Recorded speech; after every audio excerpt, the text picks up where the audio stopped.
এখানে মান নির্ণয় করতে বলেছে। এটা কি আছে? 5 এর 9। এটা বলে 5 এর 9 প্লাস 2 এর 9। এটা প্লাস, ইংরেজিতে প্লাস বলে, বাংলাতে যোগ।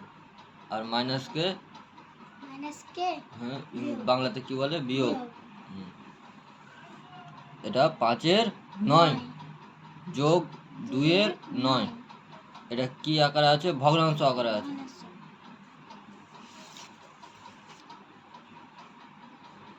5 এর 9 যোগ 2 এর 9।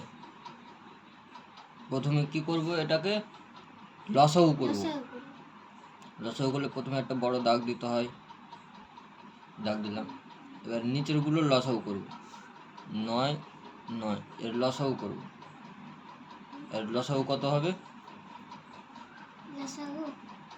ভাগ কি দিয়ে যায়? প্রথমে 3 দিয়ে যায়। 3 দিয়ে দিলাম। 3 3 9 3 3 9 কমা দিয়ে লিখব। আবার কি দিয়ে যায়? 1 দিয়ে যায়। আর কিছু দিয়ে যায় না? 1 দিয়ে দিলে কি হবে? সেমই হবে। বা 3 দিয়ে দিলাম। 3 দিয়ে কি হবে?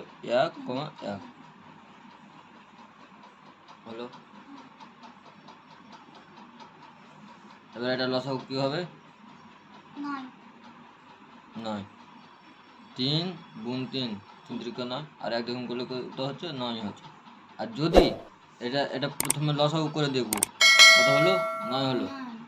এটা লসাগু কত? 9।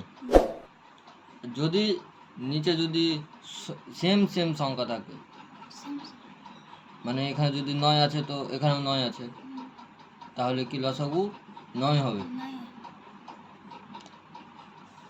বা আরেকটা অঙ্ক দেখে নিচ্ছি, থাম।